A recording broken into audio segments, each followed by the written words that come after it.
The scorching Arizona summer sun beat down mercilessly on Maple Grove neighborhood, turning every patch of concrete into a simmering griddle.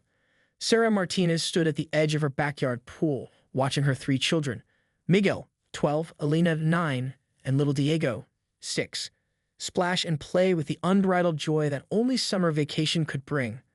Little did she know that a single phone call was about to turn their perfect afternoon into a community-wide drama that would be talked about for years to come. Diane Holbrook had lived next door to the Martinez family for 3 years, and not once had they exchanged more than a perfunctory wave. A retired school administrator in her mid-60s, Diane was known for her meticulously manicured lawn and her even more meticulously maintained list of neighborhood rules and expectations. Today, something about the children's laughter and splashing seemed to grate on her last nerve. Sarah adjusted her sun hat and took a sip of iced tea, keeping a watchful eye on her children.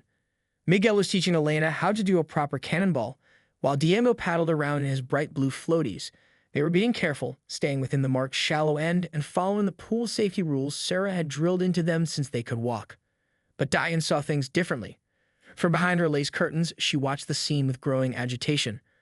The Martinez children were Hispanic, and in her mind that somehow made them inherently less responsible. Never mind that Miguel was mature beyond his years or that Sarah was a pediatric nurse who took child safety more seriously than most. Diane's prejudices had been simmering for months, and today they were about to boil over. Her trembling fingers reached for the phone. The local sheriff's non-emergency number was practically memorized. She'd called them before about minor infractions in the neighborhood. But this time, her complaint would be different. "I'd like to report a dangerous situation." Diane's voice quivered with manufactured concern when the dispatcher answered. "There are unsupervised children in a swimming pool, and I'm worried they might drown." Unsupervised? Sarah couldn't have been more than 10 feet away, her eyes never leaving her children. Dangerous? The kids were following every safety rule to the letter. What Diane didn't know was that Sarah Martinez was not just any mother. As a pediatric nurse with over 15 years of experience, she had seen her share of pool accidents and had made it her mission to ensure her children were the most water safety conscious kids in the neighborhood. CPR certified, first aid trained, and possessing a calm demeanor that could diffuse any childhood emergency, Sarah was the last person whose children would be at risk. The dispatcher listened carefully, asking for more details. Diane provided the Martinez family's address, her voice laden with what she believed was civic responsibility. Little did she know that her phone call was about to trigger a series of events that would expose more about herself than about the family she was trying to report. As the phone call continued and the children continued to play, blissfully unaware of the drama unfolding, the Arizona sun continued to beat down. A storm was brewing, and it had nothing to do with the weather. Within 20 minutes, the peaceful summer afternoon transformed into a scene of unexpected drama. A sheriff's cruiser pulled up to the Martinez residence, its lights spinning but siren mercifully silent. Deputy Mark Reynolds stepped out, his weathered face a mixture of professionalism and confusion. He'd responded to numerous calls in this quiet neighborhood, but something about this dispatch felt different. Sarah noticed the police car first. Her maternal instincts immediately went on high alert. Miguel was the first to see her tense up, his cannonball practice freezing mid-motion. "Mom," he called out, his voice a blend of concern and curiosity. "Stay in the pool," Sarah called back, her nurse's training kicking in. "Remain calm, assess the situation, protect the children." Deputy Reynolds approached, his body language professional but guarded. Sarah stepped forward, wiping her hands on her beach towel, her nursing ID badge, which she often wore even on days off, clipped to her swimsuit cover-up. "Ma'am, we received a report about unsupervised children in the pool," he began, his eyes scanning the backyard. Sarah could see his rapid assessment. Neat yard, well-maintained pool, children wearing appropriate flotation devices, and a parent clearly present and attentive. "I'm Sarah Martinez," she responded, her voice steady. "I'm a pediatric nurse, and my children are always supervised when swimming." "Is there a problem?" The deputy's eyebrow raised slightly. He recognized the professional confidence, the calm demeanor of someone who dealt with high-stress situations daily. Behind him, Sarah could see Diane Holbrook peering from her window, a look of smug satisfaction etched on her face. What Diane didn't know was that Deputy Reynolds had a daughter of his own, and he recognized responsible parenting when he saw it. "Ma'am, we received a call expressing concern about child safety," he explained, his tone softening. Miguel had climbed out of the pool, standing protectively near his mother, Alina, and Diego still splashing behind him. The children were quiet, sensing the tension. Sarah's mind raced. This wasn't just a simple welfare check. This was something more, a calculated act, not a genuine concern for child safety. Her years in pediatric nursing had taught her to recognize the difference between genuine worry and malicious intent. "Would you like to speak with the children?" Sarah asked, her voice a perfect blend of cooperation and subtle challenge. She knew her kids were well-trained, articulate, and would demonstrate their comfort and safety. Deputy Reynolds seemed to appreciate her direct approach. He glanced at Miguel, then back at Sarah. The unspoken communication between them was clear. This was not a typical child welfare situation. Diane watched from her window, her plan unraveling in ways she never anticipated. What she thought would be a simple complaint was turning into something far more complicated. The summer heat seemed to intensify, a metaphorical pressure cooker of neighborhood tensions about to reach its boiling point.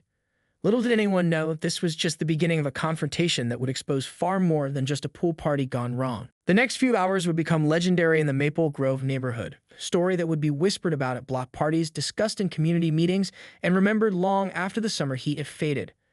Deputy Reynolds spent nearly 45 minutes in the Martinez backyard. What began as a routine welfare check transformed into something entirely unexpected. He interviewed Miguel first, impressed by the young boy's articulate responses and clear understanding of pool safety. Elena demonstrated her swimming skills, confidently navigating the pool's shallow end while Deputy Reynolds watched.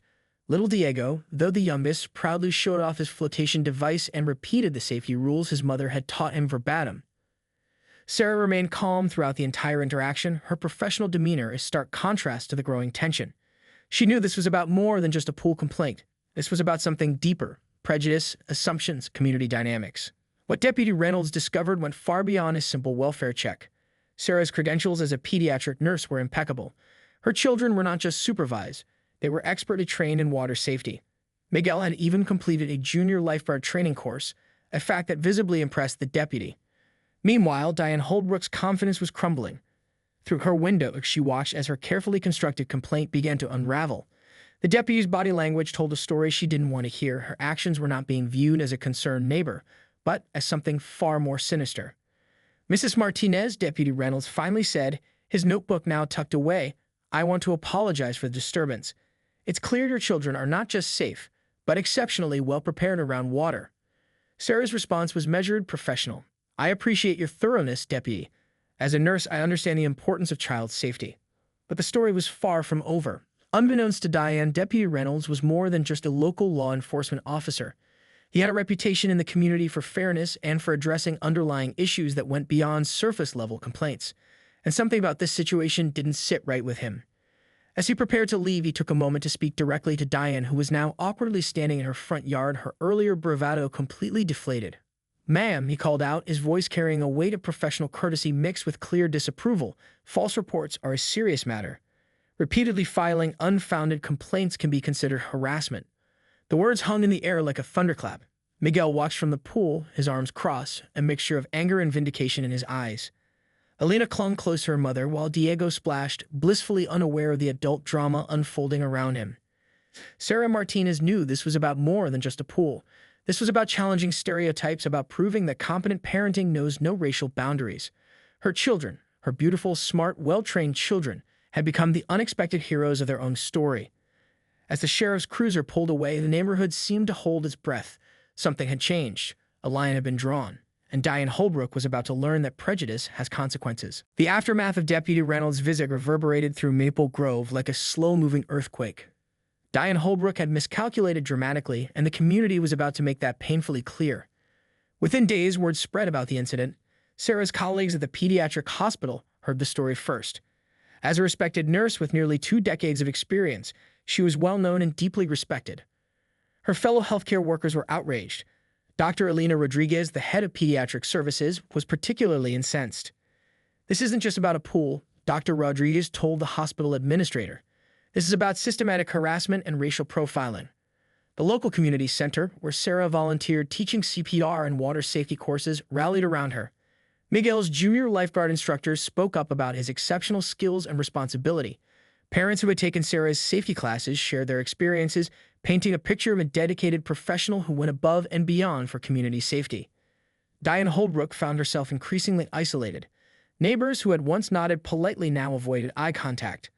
The Homeowners Association began receiving complaints about her repeated unwarranted reports. Her bridge club, her primary social outlet, started making excuses to exclude her from gatherings. The turning point came during a community meeting at the local community center. What was supposed to be a routine neighborhood safety discussion became something else entirely. When the topic of community trust and respect came up, Sarah was invited to speak. She didn't come with anger. Instead, she brought understanding. "We're all trying to keep our children safe," Sarah explained, her voice calm and measured. "But safety comes from communication, from getting to know our neighbors, from understanding each other, not from suspicion and false accusations." Miguel sat in the front row, his presence a powerful testament to his mother's words. The young man had become something of a local hero, his maturity and composure during the incident widely discussed. Deputy Reynolds was also present. His official report had been thorough and telling. He detailed how the complaint was entirely unfounded, how the Martinez children were not just supervised, but exceptionally well-trained in water safety. His professional assessment carried significant weight. The local sheriff's department took the matter seriously. They issued a formal warning to Diane about repeated false reporting. While not a criminal charge, it was a clear message that such behavior would not be tolerated. Diane's world was shrinking. The neighborhood that had once felt like her personal domain now felt hostile and unwelcoming. Her attempts to justify her actions only made things worse. Each explanation sounded more like an excuse, each defense more like an admission of prejudice. Sarah never sought revenge. That wasn't her style. Instead, she continued her work, continued teaching, continued being the kind of neighbor and professional that made communities stronger. The pool incident became more than just a story. It became a lesson. A reminder that assumptions are dangerous, that prejudice has no place in a community that claims to value safety and respect. As summer began to fade and the pool grew quieter, the Martinez family had emerged not as victims, but as champions of understanding. Miguel's cannonballs seemed a little more triumphant, Elena's swimming a little more confident, and little Diego's laughter a little more carefree. They had faced a challenge, and they had not just survived, they had thrived. The community center now hosted monthly diversity and inclusion workshops, with Sarah Martinez as one of the primary facilitators. Her approach was never about shaming, but about understanding, bringing people together, breaking down barriers one conversation at a time. Diane Holbrook's life had changed dramatically. The isolation she experienced had forced her to confront her own prejudices. She had begun attending those same workshops, initially reluctantly, but gradually with a sense of genuine self-reflection. It wasn't an easy journey, but it was a necessary one. Miguel, now 13, had become a local youth leader. Inspired by the events of the previous summer, he started a peer mentorship program at his middle school focused on cultural understanding and community building. His experience had taught him that silence in the face of prejudice was not an option, but neither was anger. The Martinez family's pool, once the center of controversy, became a symbol of community healing. They began hosting neighborhood swim lessons, teaching water safety to children from all backgrounds. Sarah's professional expertise and the family's warmth turned what could have been a divisive moment into a bridge-building opportunity. Deputy Mark Reynolds was promoted that year, in part due to his handling of the original incident.